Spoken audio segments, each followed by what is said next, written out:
أوصل اللهم إلى سيدنا ونبينا محمد صلى الله عليه وسلم زيادة بشرفه وكرامه ثم ثوابا من ثواب ذلك الأمر آبائه وإخوانه من النبيين والمرسلين وإلى الملائكة المقربين والكرمين وإلى ساداتنا أبي بكر وعمر وعثمان وعلي رضي الله عنهم وعن كل صحابة رسول الله أجمعين ثم أوصل وبلغ وتقبل ثواب ما قرأناه إلى أرواح أربعة الأئمة المجتهدين ومقلدين في الدين والعلماء العاملين والفقهاء والمحدثين والقراء والمفسرين وسادة صوفية المحققين وتابعين لهم بإحسان إلى يوم الدين ثم ثواب مثل ثواب ذلك إلى أرواح كل ولي وولية لله من مشارق الأرض إلى مغاربها ورها وكهلها أينما كانوا وكنا فإن بعلمك وحلق أرواحهم يا مولانا يا رب العالمين ثم أوصل وبلغ وتقبل ثواب ما قرأناه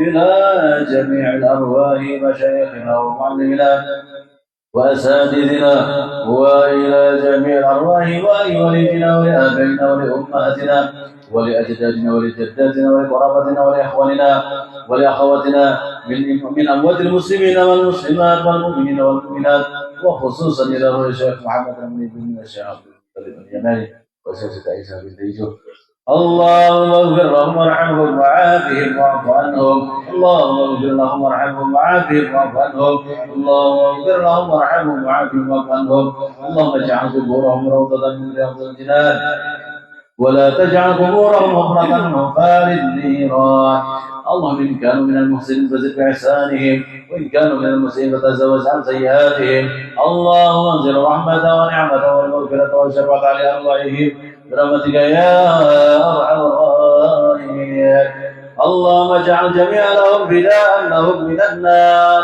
وعتقا لهم من النار وسترا لهم من النار وحجابا لهم من النار ونجاة لهم من النار اللهم بحق سيدنا محمد ألا تعذب لأرواحهم برحمتك يا أرحم الراحمين اللهم أدخلهم الجنة بغير حساب اللهم أدخلهم الجنة بغير حساب اللهم أدخلهم الجنة بغير حساب ووسع عليهم مدخالهم ونور عليه قبورهم برحمتك يا أرحم الراحمين ربنا اغفر لنا ولإخواننا الذين سبقونا بالإيمان ولا تجعل في قلوبنا غلا للذين آمنوا ربنا إنك رؤوف رحيم ربنا آتنا في الدنيا حسنة وفي الآخرة حسنة وقنا عذاب النار وصلى الله على سيدنا محمد وعلى آله وصحبه وسلم والحمد لله رب العالمين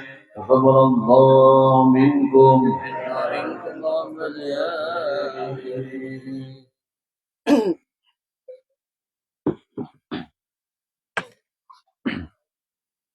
إلى حضرة النبي مصطفى رسول الله صلى الله عليه وسلم وعلى آله وصحبه الكرام وإلى روح سيدنا الخضر عليه السلام وإلى روح ولي الغوث وصحابة الله تعالى ثم إلى رسول شعب القادر الجيلاني وسيد شيخ أحمد البدوي وسيد شيخ أحمد الغيب وإلى رسول شيخ إبراهيم الدسوقي ثم إلى رسول شيخ أبي حميد محمد بن محمد الغزالي وإلى روح الإمام يزيد البستمي ثم الفاتحة إلى روح مولانا شيخ محمد بن المنذر مسلم المدني وشيخ محمد أرشد بن عبد الرحمن بن البنجري وشيخ عبد الصمد بن عبد الرحمن البرنبري وإلى روح شيخ محمد زينان البنجري وشيخ محمد بشر أنور بن إسماعيل البنجري وإلى رجال الشيخ محمد شعبان عمدا وشيخ محمد سمد موري وشيخ محمد شعبان عارف ثم إلى رجال الشيخ محمد زيني بن عبد الغني البنجري وإلى رجال الشيخ الحارث محمد بشر أنور بن شعبان عمدا وإلى جميع الأرواح مشايخنا ومعلمنا وأساتذتنا أجمعين أن الله يغفر لهم ويرحمهم ويعلى درجته في الجنة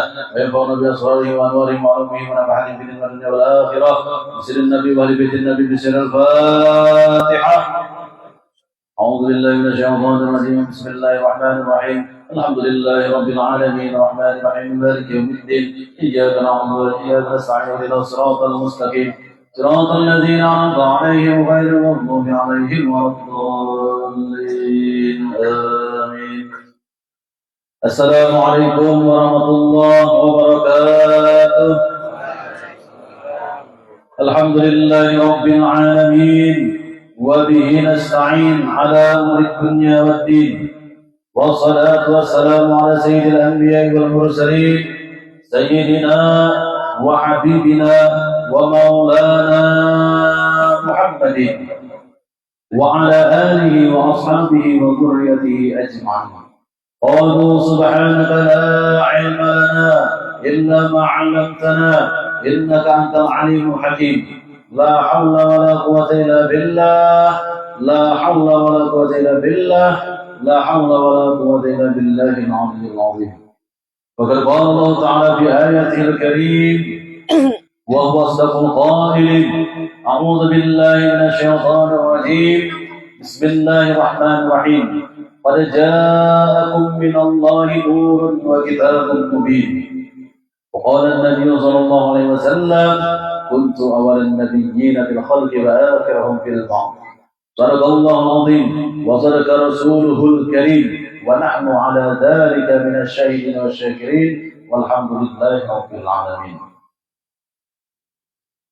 Sebelum kita memulai taklim kita yang biasa rutinan setengah bulan sekali, marilah kita bersama-sama mendoakan kepada Ummi, istri daripada Sayyid Abdullah Al-Yamani. Kita doakan Ummi kita Bini Sidin, mudah-mudahan Allah berikan kesembuhan, mudah-mudahan Allah angkat penyakit yang ada pada diri beliau, semoga Allah panjangkan umur beliau dalam keadaan sehat walafiat, dan mudah-mudahan Allah segerakan kesembuhan pada beliau, dan semoga Allah angkat derajat beliau dengan berkah surah Al-Fatihah.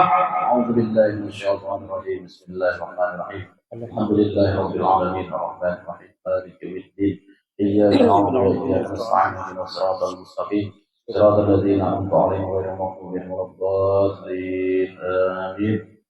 Allahumma ya syafiyal amrad, Allahumma ya syafiyal amrad, Allahumma ya syafiyal amrad, ishfi maradaha ya Allah, ishfi maradaha ya Allah, ishfi maradaha warfa' darajataha bi haqqi sayyidina wa nabiyina Muhammadin sallallahu alaihi wasallam bi rahmatika ya arhamar rahimin. Sallallahu alaihi sayyidina Muhammadin wa ala alihi wasallam walhamdulillahi rabbil alamin. Mudah-mudahan dengan kita membacakan Fatihah tadi Allah berikan kesembuhan kepada beliau dalam keadaan sehat walafiat, dalam panjang umur dan kuat iman, dan Allah tingkatkan derajat beliau. Juga kita doakan juga kepada Allah Habib Abdullah, mudah-mudahan Sidin sehat walafiat, mudah-mudahan Sidin panjang umur, mudah-mudahan Allah berikan Sidin rezeki yang banyak, mudah-mudahan Allah teguhkan beliau beristiqamah dalam dalam bermajelis ta'lim salawat ini. Amin ya rabbal alamin. Juga kepada guru kita, Guru Yasir, mudah-mudahan Allah berikan beliau kesehatan walafiat, mudah-mudahan Allah panjangkan umur beliau, Allah angkat derajat beliau, dan mudah-mudahan kita semua yang hadir di sini mendapatkan maghfirah dari Allah, mendapatkan nazarah dari Allah, dan mudah-mudahan kita semua dipandang oleh baginda Rasulullah SAW dan diakui sebagai umatnya. Amin ya rabbal alamin. Kita doakan kepada habaib-habaib kita, guru-guru kita semuanya, mudah-mudahan Allah jauhkan daripada fitnah akhir zaman. Amin ya rabbal alamin. Juga kepada semua kita yang hadir di sini, semoga Allah kabulkan segala hajat kita. Kemudian lagi semalam kita taklim di kitab Zadul Muttaqin sudah habis, lalu kita akan melanjut daripada sedikit dilanjut dengan kitab Sabilul Muttaqin. Ini nang susunan ulun saurang. Ini bagian ya. Sabilul Muttaqin ini membicarakan tentang jalan bagi para pemula untuk mengenal ilmu usuluddin atau ilmu tauhid. Sebutin ini.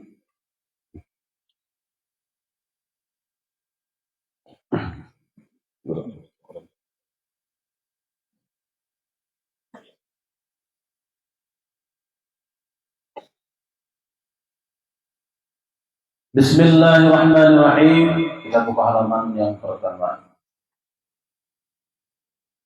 Alhamdulillahil wahidil ahad alladzi lam yalid wa lam yulad, wassalatu wassalamu ala khairil ibad sayyidina wa maulana Muhammadin صاحب المعجزات والإرشاد وعلى آله وصحبه والتابعين إلى يوم الميعاد. Alhamdulillahil wahidil ahad, segala puji bagi Allah zat yang maha esa, alladzi lam yalid wa lam yulad, yang mana zat Allah itu yang tidak melahirkan dan tidak dilahirkan. Wassalatu wassalamu ala khairil ibad, dan salawat dan salam tercurah kepada sepaling baik hamba Allah, yaitu Sayyidina wa Maulana Muhammad, penghulu kita, tuan kita, baginda Muhammad sallallahu alaihi wasallam, sahibul mu'jizat wal irsad, sebagai pemegang, pemilik daripada mukjizat dan petunjuk. Wa ala alihi wa sahbihi wa tabi'in ila yaumil mi'ad, dan juga kepada keluarganya dan sahabatnya dan para pengikutnya terus sampai kepada hari kiamat. Amma ba'du. Qala an-nabiy sallallahu alaihi wasallam, afdalu dzikri fa'lam annahu la ilaha illallah. Nabi sallallahu alaihi wasallam bersabda, yang paling utama zikir, ketahuilah, ialah la ilaha illallah. Kenapa Rasulullah sallallahu alaihi wasallam mengatakan paling utama zikir itu la ilaha illallah? Karena la ilaha illallah inilah sebagai kunci kita untuk masuk melewati pintu surganya Allah. Miftahul jannah la ilaha illallah. Kunci pembuka pintu surga itu, ujar Nabi, adalah la ilaha illallah. Bahkan di ketika Datu Adam, setelah lembaga Adam dimasukkan oleh Allah ruh, dan di ketika membuka mata, yang pertama kali dilihat oleh Nabiullah Adam alaihissalam adalah kalimat la ilaha illallah Muhammadur Rasulullah. Nah, jadi kalimat la ilaha illallah ini adalah bentengnya Allah Subhanahu wa taala, yang mana jika kita masuk ke kalimat ini, kita aman daripada azabnya Allah. Sebagaimana firman Allah di dalam hadis qudsi, la ilaha illallah hisbi. La ilaha illallah itu adalah bentengku, ya Allah Ta'ala. Wa man dakhala hisni amina min iqabi. Siapa yang masuk ke dalam bentengku ini, maka orang itu aman daripada azabku. Nah, tujuan kita mengkaji usuluddin ini tiada lain adalah mengenal kalimat la ilaha illallah ini mengandung ada 4 kalimat, isyarat daripada 4 sifat, nafsiyah, salbiyah, ma'ani, dan ma'nawiyah.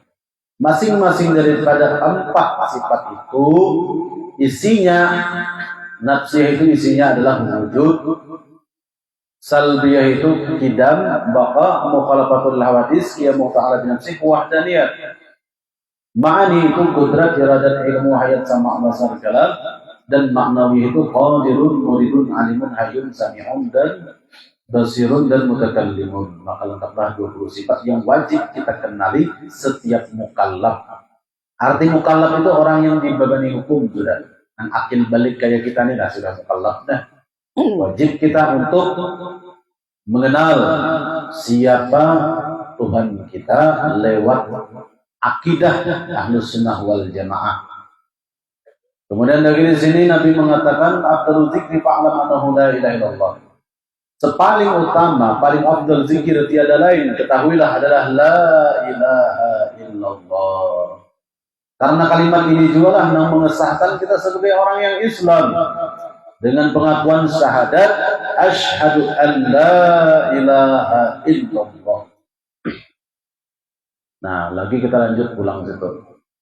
Adapun paham i'tiqad Ahlus Sunnah wal Jamaah yang telah disusun oleh Imam Abdul Hasan Asy'ari terbagi atas beberapa bahagian, yaitu pertama tentang ketuhanan, kedua tentang malaikat, ketiga tentang kitab-kitab, keempat tentang rasul-rasul, dan kelima tentang hari kiamat, dan yang keenam tentang qada dan qadar. Jadi Imam Asy'ari ini dari Imam Ahlus Sunnah wal Jamaah. Beliau menyusunkan tentang pelajaran Ahlus Sunnah wal Jamaah ini seiring dengan sabda Nabi SAW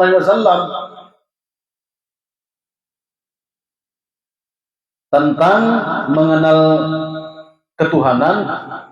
Yang pertama, yang kedua tentang mengenal malaikat, yang ketiga mengenal kitab-kitab yang Allah turunkan kepada nabi-nabinya, yang keempat mengenal tentang para utusannya Allah, rasul-rasul yang diutus ke dunia. dengan kalimat tentang meyakini, mengimani tentang hari kiamat itu akan terjadi. Dan yang keenam tentang ketentuan baik dan buruk itu semata-mata datang dari Allah Subhanahu wa Ta'ala. Maka pembagian yang enam ini berkesesuaian dengan sabda Rasulullah SAW ketika ditanya oleh malaikat Jibril alaihissalam, yang mana pada saat itu ia menyamar dengan rupa seorang laki-laki. Jadi malaikat Jibril pernah mendatangi Rasulullah dalam bentuk rupa manusia dengan jenis kelamin laki-laki. Dan malaikat Jibril bertanya, "Ya Muhammad, akhbirni 'anil iman." Qala an tu'mina billah wa malaikatihi wa kutubihi wa rusulihi wal yawmil akhir wa bil qadari khairihi wa syarrihi min Allah Ta'ala. Artinya, wahai Muhammad, kabarkan kepadaku, apakah iman itu? Beliau Rasulullah SAW menjawab dengan sabdanya, beliau bersabda bahwa engkau percaya kepada Allah dan malaikat-malaikatnya dan kitab-kitabnya dan rasul-rasulnya dan hari kiamat, dan ketentuan baik dan buruk itu datangnya dari Allah Subhanahu wa Ta'ala. Nah, jadi di awal mukadimah ini ulun susunkan yaitu tentang kaitannya dengan sabda Nabi sallallahu alaihi wasallam mengenai rukun iman yang 6. Kita taruh sebenarnya. Dan adapun makna bahwa engkau percaya kepada Allah tadi ialah pengakuan kita amantu billah. Artinya aku beriman kepada Allah. Jadi yang pertama tadi antuk minabillah, bahwa kita itu disuruh oleh Rasulullah percaya kepada Allah. Amantu billah, aku beriman, aku percaya dengan Allah. Maksudnya apa di situ? Maksudnya ialah amantu biwujudillah. Artinya, aku percaya pada sifat wujudnya zat Allah Ta'ala. Maka wajiblah kita yang mengaku mukmin ini mengenal sifat wujudnya zat Tuhan kita yang bernama Allah. Itu tuh, karena kita mengaku amantu billah, aku beriman dengan Allah. Jadi billah di situ tuh ada makna, aku beriman dengan sifat wujudnya Allah. Amantu biwujudillah. Aku beriman dengan sifat wujudnya Allah sebagai Tuhanku. Perlu kita kaji. Apakah sama keadaannya Allah dengan keadaannya wujud kita? Ya jelas berbeda. Karena kita lanjut di keterangan di sebelahnya di halaman 3. Buka halaman 3 tuh. Wujudun, wujud. Wajib bagi zat Allah itu bersifat wujud, artinya ada. Dan mustahil bersifat adam, artinya tiada. Kalaulah Allah Ta'ala itu dituduh kadada, mustahil ada wujud diri kita dan alam semesta. Oleh karena adanya wujud kita dan alam semesta, ini sebagai bukti, sebagai dalil adanya sang penciptanya. Itu tuh maksudnya. Jadi wajib bagi kita orang yang beriman meyakini dengan seyakin-yakinnya dengan keimanan yang kokoh bahwasanya Tuhan kita yang bernama Allah itu bersifat wujud, bersifat ada. Dan mustahil bersifat adam, bersifat tidak ada. Dan dalil dari sifat wujud sebagaimana firman Allah di dalam Al-Qur'an surah As-Sajdah ayat 4. Bunyinya adalah Allahul ladzi khalaqas samawati wal ardh wa ma bainahuma. Artinya Allah yang telah menciptakan langit dan bumi dan beserta apa-apa yang ada di antara keduanya. Lalu di setiap harinya kita bagi orang yang beriman kepada Allah memandang dan menyaksikan adanya wujud langit dan bumi ini tidak lain adalah bukti daripada wujudnya Tuhan kita yang bernama Allah tadi. Dalil wujudnya ya diri kita, alam semesta dan langit dan bumi. Tanpa ada sang penciptanya maka mustahil terwujud. Ada usah kita memikirkan langit dan bumi yang luas ini begitu hamparannya. Upi ini aja kan gak ada mungkin berada dengan sendirinya di hadapan guru nih tanpa ada orang nama ulahnya. Nah jadi di sini kita mengenalnya. Dan alam semesta beserta isinya ini sebagai bukti bahwa adanya zat Allah Ta'ala sebagai zat penciptanya. Sebagaimana sebuah kitab itu menunjukkan bahwa pasti ada sang penulisnya. Maka mustahillah kitab itu tertulis dengan sendirinya. Inilah kitab Risalah Mu'awanah inilah. Tidak mungkin yang bernama kitab Risalah Mu'awanah ini terwujud dengan sendirinya. Pasti ada sang penulisnya. Siapa? Yaitu Al-Habib Abdullah Al-Haddad. Nah, oleh karena ada kitab Risalah Mu'awanah ini sebagai dalil wujud kepada sang musannifnya, sang penulisnya, yaitu Al-Habib Abdullah Al-Haddad. Apakah Habib Abdullah Al-Haddad masuk ke kitab ini? Ya ada. Ini dalil wujudnya sang pengarangnya itu ada. Sama alam semesta dan isinya nih, mana mungkin berada dengan sendirinya tanpa ada wujud Tuhan sebagai sang penciptanya. Kemudian pulang di halaman 4. Dan wujudnya Tuhan kita yang bernama Allah ini huwal awwalu labtida'a liwujudihi. Yakni dialah zat yang awal dengan tiada ada permulaannya bagi wujudnya. Nah, jadi wujudnya Allah Ta'ala itu adalah huwal awwalu. Dialah zat yang awal. Dalam artian awalnya Allah Ta'ala ini tidak ada masa waktu permunculannya. Dengan artian la yasbiquhul adamu, tidak didahului oleh masa ketiadaan. Kalau didahului oleh masa ketiadaan, maka wujud Tuhan kita itu tidak bisa disebut Tuhan. Itu wujud makhluk. Semua makhluk itu ada awal permunculannya. Sampai-sampai Nur Muhammad pun dikatakan makhluk, bukan dikatakan Tuhan. Karena ada ibtidanya, awal permunculannya. Nah, tidak ada awal permunculannya adalah hanya esa orangnya, yaitu zat yang qadim. Wa huwa rabbul alamin. Nah, kita mengenal sifat wujudnya Allah. Ada Tuhan kita itu, adanya Tuhan kita itu, sifat adanya Tuhan kita ini yang bernama Allah yang kita sembah setiap hari dan malam ini. Sifat wujudnya sidin itu labtida'a liwujudihi. Tidak ada awal permulaannya. Kalau ada awal permulaannya, maka itu ada terkait oleh masa, terkait oleh waktu. Sedangkan sidin tidak terkait oleh ruang dan waktu. Karena kalau dicari di mana letak adanya. Kemudian ulang wa huwal akhiru lan tihaa li wujudihi.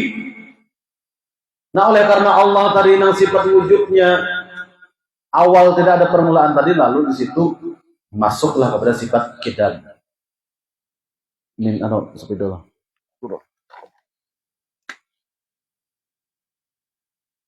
Kita disuruh awaluddin ma'rifatullah, awal agama itu mengenal Allah. Tahu sudah kita naik.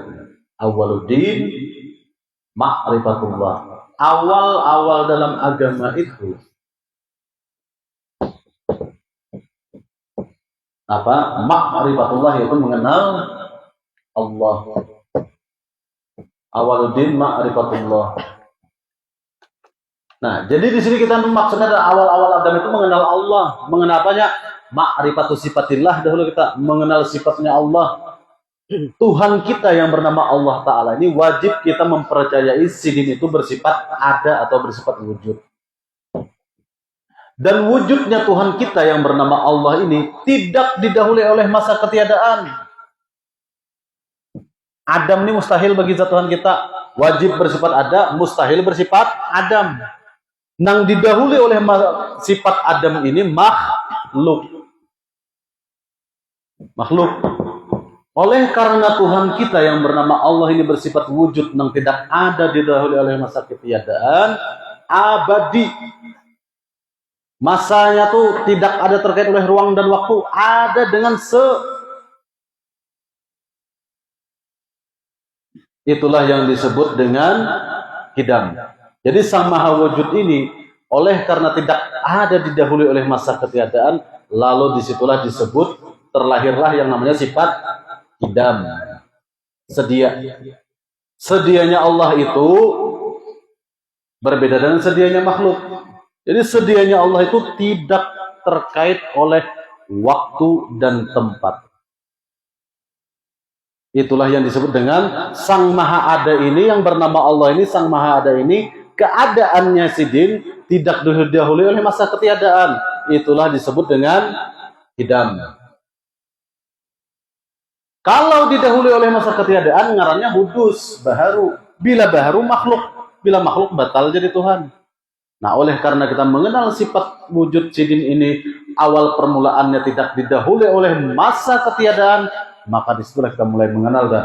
Oh, kayak itu ternyata Tuhanku yang bernama Allah ini sifat wujudnya itu tidak terkait waktu dan tempat, dan masa kemunculannya pun ada senantiasa. Mulai mengenal dah kita. Kemudian wahwal akhiru, dialah zat yang akhir, lantihaa liwujudihi, tidak ada keakhiran masa keadaannya. Sang Maha Ada, Tuhan kita yang bernama Allah, yang bersifat ada ini, keadaannya sidin yang tidak terkait oleh masa ketiadaan, dan beliau juga zat yang akhir. Zat yang akhir nang tidak ada kesudahannya, abadi selamanya, kada ada masa kehancurannya. Itulah disebut dengan sifat baqa, kekal. Kalau ada masa kehancurannya, masa panaknya, itu lain Tuhan ngarannya, makhluk. Lalu kita mulai mengenal dah awaluddin ma'rifatullah tadi. Awal orang yang berpegang pada agama itu mengenal Allah. Sudah mulai kita kenal dah, Tuhanku yang bernama Allah ini bersifat ada. Adanya Tuhanku ini berbeda dengan makhluk, karena adanya Tuhanku ini tidak didahului oleh masa ketiadaan. Kalau terkait oleh masa ketiadaan, itu adalah berhukum makhluk, bukan berhukum khalik. Sang Maha Ada ini tadi bilang akhir kesudahannya ada juga, lalu disebut baqa. Kalau Sang Maha Ada ini diyakini ada masa hancurnya, masa matinya, masa hilangnya, maka tidak bisa dituduh sebagai Tuhan. Itu berarti makhluk, karena Tuhan kita yang bernama Allah ini mustahil bersifat fana. Kullu man 'alaiha fan wa yabqa wajhu rabbika dzul jalali wal ikram. Nah, itu.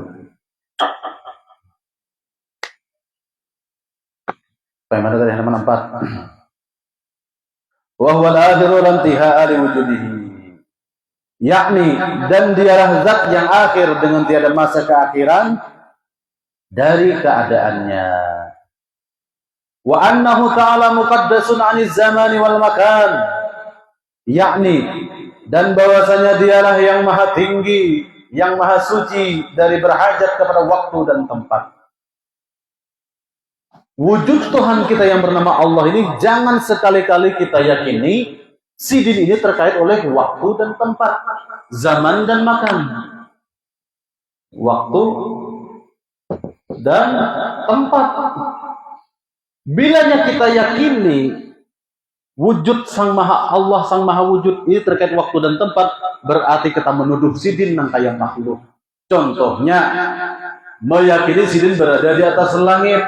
Nah, ini iktikad daripada Khawarij, atau bisa kita sebut iktikad orang-orang Wahabi.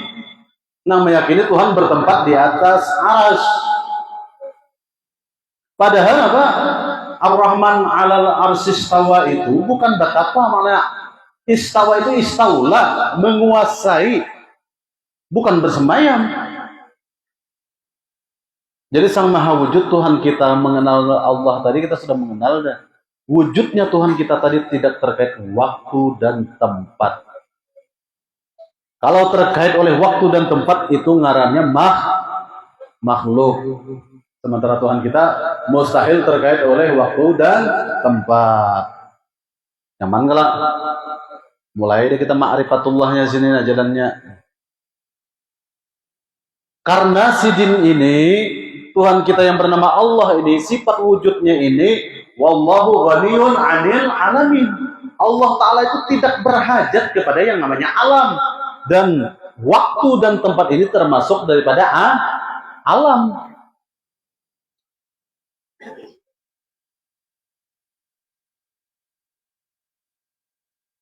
adanya waktu dan tempat di ketika Sang Maha Wujud menciptakan makhluk yang pertama yang bernama Nur Muhammad.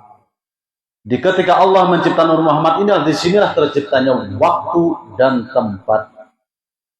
Sebelum Sang Maha Wujud menciptakan Nur Muhammad, itu waktu dan tempat belum ada, arah belum ada. Itulah yang disebut dengan kanzun mahyun, perbendaharaan yang tersembunyi, yang sendirian. Di ketika Sang Maha Wujud ini berkata kun fayakun, menciptakan Sang Muhammad, lalu pada waktu itu serentak jadilah waktu dan tempat. Karena Muhammad ini isim zaman dan Muhammad ini juga isim makan, begitu juga Muhammad ini juga isim maf'ul, nama yang dicipta. Di sini adanya waktu dan tempat. Kalau ke sini ada kamu mana-mana mahar, makanya ujar Nabi kullukum bi dzatillahi ahmaq. Semua kamu kalau ingin mencari di mana titik zat Allah, maka buahnya adalah ahmaq, dungu, sinting dan gila. Sampai sini aja kita wasilahnya. Berkat nur Nabi Muhammad lah adanya wujud kita dan alam semesta, karena hanya nur Muhammad inilah yang sebagai wasilah kita yang paling dekat kepada Sang Maha Wujud yang bersifat ahad. Qul huwallahu ahad. Nah itu. Lalu kita berwasilah ke sini. Di rawi tadi kan sudah dibaca dah. Kuntu awalan nabiyyin bil khalqi wa akhirahum fil ba'th. Aku adalah awal daripada nabi dan akhir daripada nabi bangkit. Awal roh yang dicipta. Tatuha daripada Nabi Adam kalau segi rohaniah. Tapi kalau segi jasmaniah, sidin adalah paling akhir dibangkit. Nah, ini Sang Maha Wujud nih. Tidak boleh kita meyakini Sang Maha Wujud ini keadaannya itu terkait waktu dan tempat. Kemudian pulang apa sambungannya? Wa annahu ta'ala muqaddasun 'anil zaman wal makan. Yani dan bahwasanya dialah yang maha tinggi, yang maha suci dari berhajat kepada waktu dan tempat. Idh huwal khaliqu liz-zaman wal makan, fa kaifa yahtaju ilaihima? Artinya, yakni karena dialah sang pencipta waktu dan tempat, maka bagaimana mungkin ia berhajat kepada kedua makhluk tersebut? Sang Maha Wujud yang bernama Allah ini, sidin ini yang menciptakan waktu dan tempat. Dan Sang Maha Wujud ini yang bernama Allah ini, kada boleh kita tuduh berhajat kepada waktu dan tempat, karena sidin ini bersifat qiyamuhu binafsihi, berdiri dengan sendirinya, mustahil bersifat ihtiyajuhu ila ghairihi, berhajat kepada yang selainnya. Sementara waktu dan tempat ini kalau dituduh terkait waktu dan tempat, berarti batal sifat qiyamuhu binafsihi.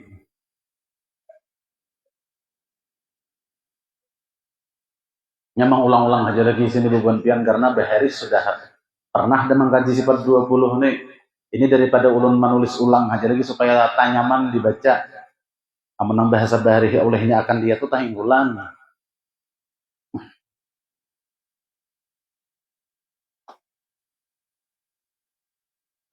Dan juga wujud Allah itu tiada dikarenakan oleh suatu sebab. Kalau ada menuduh Tuhan di atas Allah Ta'ala masih ada, maka batal Allah Ta'ala jadi Tuhan. Karena zat Allah Ta'ala ini wujudnya Sang Allah Ta'ala ini bersifat wujud. Sifat wujud Allah Ta'ala ini tidak dikarenakan oleh suatu karena, berbeda dengan wujud kita. Wujud kita dikarenakan oleh perkawinan kedua orang tua kita. Wujud kita ini oleh karena dicipta. Sementara wujud Allah tidak disebabkan oleh suatu sebab dan tidak dikarenakan oleh suatu karena. Nah, itu ulang. Kalau dikarenakan oleh suatu karena, berarti ada yang mengkarenai. Batal jadi Tuhan. Maka wajib kita meyakini Sang Maha Wujud ini yang bernama Allah yang bersifat wujud ini tidak dikarenakan suatu karena keadaannya. Kalau adanya untuk itu karena diulah, karena dikamir, lalu ada wujud untuk. Sama tuh apam berebai itu. Oleh karena disumak, dikamir, lalu ada ngaran apam, ada karena ngarannya dikarenakan oleh suatu karena itu makhluk. Tetapi sifat wujud Tuhan kita ini tidak dikarenakan oleh suatu karena. Kalau dikarenakan oleh suatu karena, maka hukumnya adalah makhluk. Sedangkan sang Khalik, wujudnya sang Khalik, adanya Tuhan kita ini tidak disebabkan oleh suatu sebab. Berbeda dengan kita. Jam berapa Julak? Tahun 10 kah? Iya kah? Sedikit lagi nah.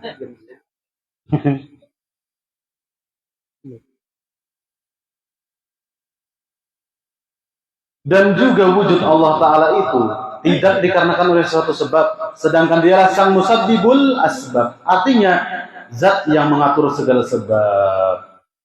Allah Ta'ala yang mengatur segala sebab. Jikalau Allah berada dengan suatu sebab, maka batal sifat ketuhanannya, karena wujud Allah Ta'ala itu la syarikalah, yakni tiada ada syarikat bagi wujudnya. Nah, jadi amunnya kita tuduh Sang Maha Ada ini ada kawannya, ada Tuhan Tuhan laki, Tuhan bini, Tuhan anak, maka batal menjadi Tuhan. Karena syarat sah mengaku wujud ini halus, la syarikalah, tidak ada kawan, tidak ada tandingan, tidak ada saingan.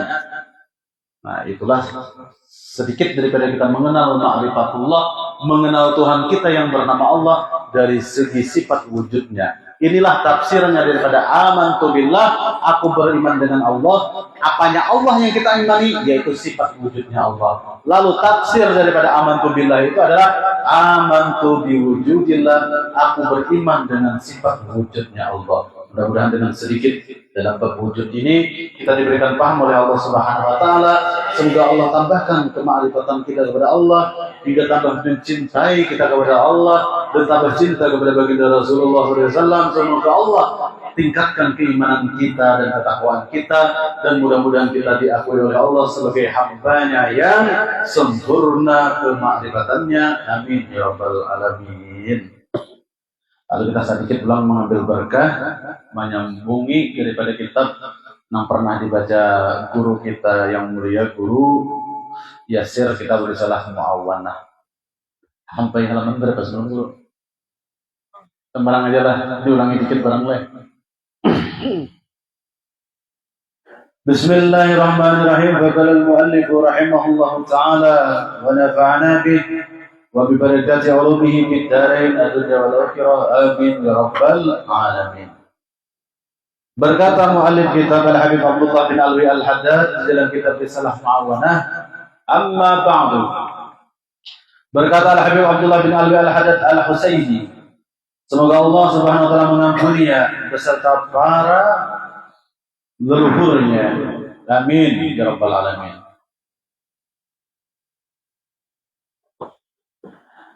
Inilah sebuah risalah. Ini artinya risalah ini adalah sebuah buku kecil yang dengan kuasa dan pertolongan Allah Subhanahu wa taala cukup menghimpun pedoman hidup yang sempurna dan wasiat yang dengan karunia dan rahmatnya sangat berguna. Tidak ada yang mendorong menuliskan kecuali demi melaksanakan perintah Allah dan perintah Rasulnya Nabi Muhammad SAW, serta keinginan yang sangat untuk memperoleh janji pahala, seperti yang telah diriwayatkan dalam sebuah hadis, bagi siapa saja yang menunjukkan jalan hidayah dan menyerukan dakwah menuju kebaikan serta menyebarkan ilmu pengetahuan, seperti firman Allah dalam Al-Quran, wal takum minkum ummatun yad'una ilal khairi wa ya'muruna bil ma'ruf wa yanhauna 'anil munkar wa ulaika humul muflihun. Artinya, dan hendaklah ada di antara kamu segolongan umat yang menyeru kepada kebaikan. Allah Ta'ala berfirman, hai Muhammad, hendaklah ada di antara kamu segolongan umat yang menyuruh kepada kebaikan. Nah, kayak kita ini kan mau membuat bangga Rasulullah ke majelisan kayak ini. suatu kaum, sekelompok kaum yang membuat kebaikan. Membaca maulid, membaca ratib, misalnya setelah itu dilanjut dengan taklim, pengajian-pengajian ilmu agama. Inilah termasuk orang yang mengamalkan Al-Quran, yad'una ilal khairi. Nah, yaitu mengajak kepada jalan kebaikan. Wa ya'muruna bil ma'ruf, menyuruh kepada yang ma'ruf, yang baik-baik. Wa yanhauna 'anil munkar, dan mencegah dari yang munkar. Dan merekalah orang-orang yang beruntung, ulaika humul muflihun. Berarti orang itu termasuk orang yang disebut Allah Ta'ala sebagai orang-orang yang muflihun, orang yang beruntung. Jalannya tiada lain di akhir zaman ini adalah tempat-tempat majelis taklim. Supaya kita mengamalkan ayat ini, masuk kepada yad'una ilal khairi wa ya'muruna bil ma'ruf, mengajak jalan kebaikan dan mengarah kepada mengajak kepada jalan kebaikan, dan menyuruh kepada melakukan suatu hal kebaikan dan mencegah daripada kemungkaran. Tiada lain tempatnya di majelis taklim. Tujuannya supaya apa kita? Ujar Allah Ta'ala, tujuannya sebagai humul muflihun, agar kita disebut oleh Allah sebagai hamba-hamba yang beruntung. Mudah-mudahan perkumpulan kita di Majelis Nurul Falah ini termasuk kita dipandang oleh Allah sebagai hambanya minal muflihin, termasuk yang disebut Allah di dalam ayat ini, surah Al-Imran ini. Amin ya rabbal alamin. Dengan berkah sahibul kitab Al-Habib Abdullah bin Alwi Al-Haddad. Dan firman-Nya Allah lagi di dalam Al-Quran, ud'u ila sabili rabbika bil hikmati wal mau'izatil hasanah. Surah An-Nahl ayat 125. Artinya, ud'u ila sabili rabbika bil hikmah. Dan serulah manusia kepada Tuhanmu dengan hikmah dan pelajaran yang baik. Artinya kita ini disuruh mengajak, membawai manusia, orang-orang lain untuk kepada Tuhanmu, lebih mengenal kepada Tuhanmu. Kita bawai kekawanan kita ke majelis taklim supaya kenapa? Supaya ila sabili rabbika, ke jalan mengenal Tuhanmu, mendapat redha Tuhanmu. Ya Allah Ta'ala memerintahkan dalam Al-Quran kepada Rasulullah. Dengan cara apa? Bil hikmah, dengan cara secara hikmah, dengan hikmah, dengan baik, wal mau'izatil hasanah, dan pelajaran yang baik dengan cara lembut, jangan cara kasar. Cara lembut membawainya. Ayo kita ke majelis Habib Abdillah tuh nah, di Nurul Falah tuh nah, di sana tuh sidin tuh nah, mbak majelisan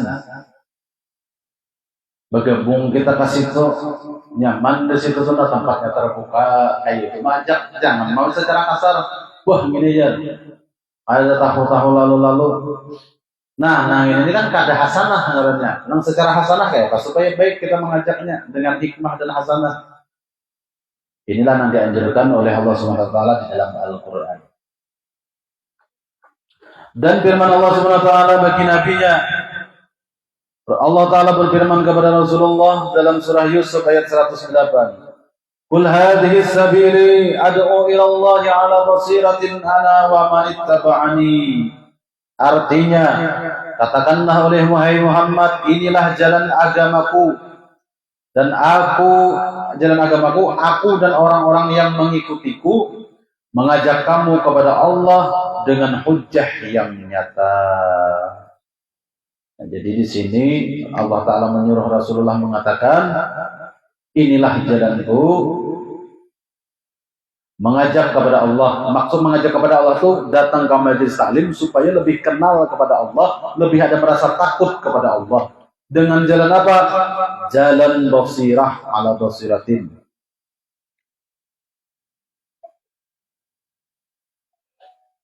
Wa man ittaba'ani, dan orang-orang yang mengikuti aku, Nabi. Jadi mengikuti jejak langkah para sahabat yang mana tembus kepada Rasulullah. Inilah jejak langkah Ahlus Sunnah wal Jamaah. Karena Nabi bersabda, Ahlus Sunnah wal Jamaah itu ma'ana wa ashabi, orang yang mengikuti jejak langkahku dan para sahabatku.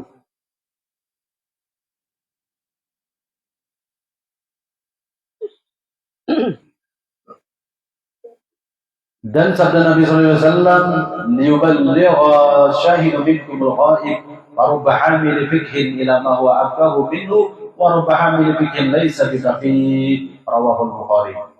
Artinya, hendaknya yang hadir di antara kalian menyampaikan kepada yang tidak hadir.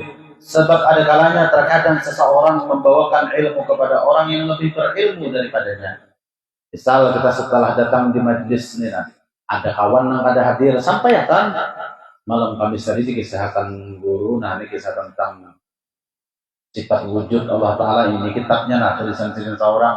Nah, berkisah, barangkali yang kita datangi membawa kitab tadi, ujar sidin lebih afkahu, lebih paham pada kita yang membawa tadi. Malahan lebih harap hebat sidin menerangkan pulang daripada kita. Itu hikmahnya akhirnya kita menambah daripada pemahaman dan keterangan dari kawan yang kita datangi tadi. Nah, disitu disuruh hendaknya yang hadir di antara kalian menyampaikan kepada yang tidak hadir. Jadi kita yang hadir di majelis tadi, melihat kawan kada hadir, kisahkan apa yang didengar di majelis tadi, yang dipelajari di majelis tadi kepada kawan yang kada hadir. Sebab ada kalanya terkadang seorang yang membawa ilmu itu kepada orang yang lebih berilmu daripadanya. Bisa jadi yang kita bawa ke kawan yang kada hadir tadi, tabukannya lebih paham daripada kita.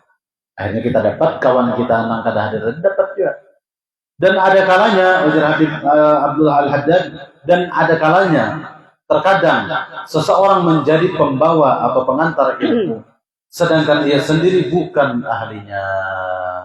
Nah, oleh karena itu tadi, pas bawa kepada kawan yang ahli tadi, akhirnya kita untung mendapatkan pemahaman lewat lisannya. Mudah-mudahan sedikit daripada kita membaca risalah Muawana ini, kita mendapatkan berkah daripada sahibul kitab Al-Habib Abdullah bin Alwi Al-Haddad. Dan mudah-mudahan menambah kecintaan kita kepada para zuriyatin Nabi sallallahu alaihi wasallam. Amin ya rabbal alamin. Karena ujar Nabi, al-ahlu baiti kasafinatin Nuh. Anak keturunanku itu, zuriat-zuriat itu laksana bahtera Nabi Nuh. Faman dakhalaha naja. Siapa yang masuk ke kapal itu, artinya siapa yang mencintai, menyayangi cucu zuriat itu, fakat naja, orang itu beruntung.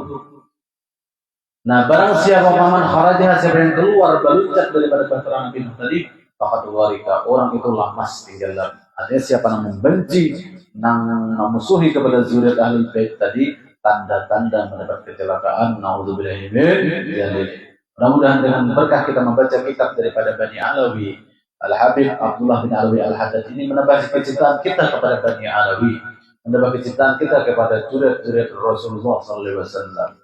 Sebagaimana para guru-guru kita yang terdahulu selalu memuji-muji bi Rasulillahi wal badawi wa rijalin min Bani Alawi salafu fi manhajin nabawi bi Rasulillahi wal badawi. Semua para guru-guru kita terdahulu tidak pernah terlepas dengan thariqah alawiyah.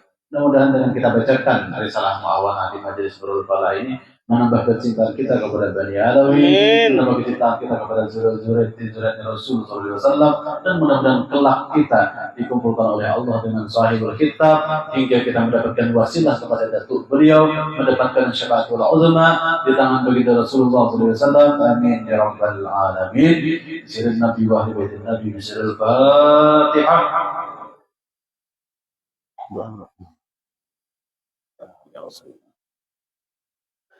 Amin. Bismillahirrahmanirrahim. Alhamdulillahi rabbil alamin wassalatu wassalamu ala sayyidina Muhammadin wa ala alihi washabbihi ajma'in. Allahumma iftah 'alaina futuhal 'arifin. Allahumma iftah 'alaina futuhal 'arifin. Allahumma iftah 'alaina futuhal 'arifin wa nawwir qulubana bin nuril ma'rifah wal yaqin bi hurmati sayyidil mursalin. Sallallahu ala sayyidina Muhammadin wa ala alihi wasallam. Alhamdulillahi rabbil alamin. Taqabbalallahu minkum.